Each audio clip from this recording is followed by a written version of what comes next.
No tegelikult, kui nüüd olles nagu rääkinud nende tööandjatega, siis varasemalt selle sama kampaania raames mitmed tööandjad ütlevad seda, et see on natuke ka selline nagu kahepoolne ühesõnaga, et noh, ka need endised siis kinnipeetavad, kes tulevad tööle, ka nemad natuke nagu muutuvad, ütleme siis niimoodi ajas, eks ole, et see sama Elgo toodud asi, et noh, et ala mingi pool aastat läheb mööda ja tegelikult sa saad aru, et inimesel on nagu mingisugune tagasilangus. No nüüd on küsimus, et kas tööandja peaks nüüd kuidagi selle tagasilangusega tegelema. Et nüüd oma nagu seda töötajat kuidagi nagu toetada, teades võib-olla veel seda taustalugu on ju. Siis on neid tööandjaid, kes meile ütlesid tol ajal, kui me seda kampaaniat tegime, et noh, nende peamine eesmärk ei ole ju neid sotsiaalseid probleeme lahendada oma töötajate nagu vaates. Et muidugi on, ma ei tea, suuremaid mingisuguseid tööandjaid, kes ma ei tea, pakuvad oma töötajatele mingisuguseid psühholoogilise nõustamise tuge ja maksavad selle kõik kinni. Aga noh, ilmselt on neid nagu pigem vähe. Et enamik tööandjaid on huvitatud sellest, et mul on töötajad, kes teevad 8, ma ei tea, 5 või siis 12 tunnistes vahetustes teevad töö ära ja ma ei tegele tema mingisuguste suhetega, sõltuvus võib olla mingite muredega ja nii edasi. Nüüd, mis see peaks olema see präänik, et nüüd neid tööandjaid motiveerida, et noh, et stiilis, et aga tegelege palun, eks ole, noh, et sest tööandja jaoks on see enamasti ju kulu ka kohe. Et kui nüüd mõelda sellele 1, 2, 3 tegevusele,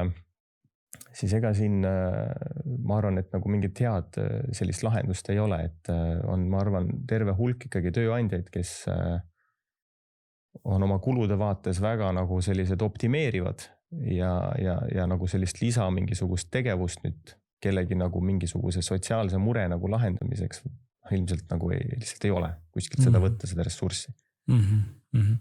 No okei, fakt on see, et mingit riiklikult tuge siis need tööandjad ilmselt vajaksid, on ju, et see, et nagu riigil võiks olla mingisugune huvi, on ju, et kui sa oma nii-öelda eksvangid või siis pikaajaliselt töötud nagu tööle aitad, et siis nagu kuidagi nagu tasakaalustad, et siis ettevõte ju maksab rohkem makse ja nii edasi. No see on täitsa mingi majanduspoliitika teema juba, aga ühesõnaga ma saan aru, et ega seal väga palju ei ole tööandjatel motivatsiooni nagu sellega tegeleda,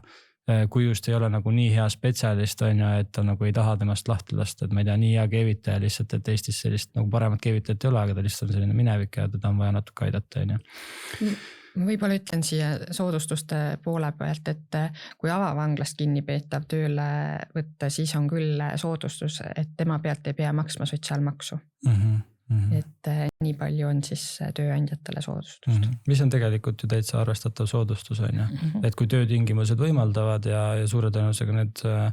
avavanglas töötavad vangid tahavad ju raha teenida, nagu te mainisite ka, et neil on motivatsioon ikkagi raha teenida, siis nad ikkagi teevad seda nagu võib-olla hingega, on ju.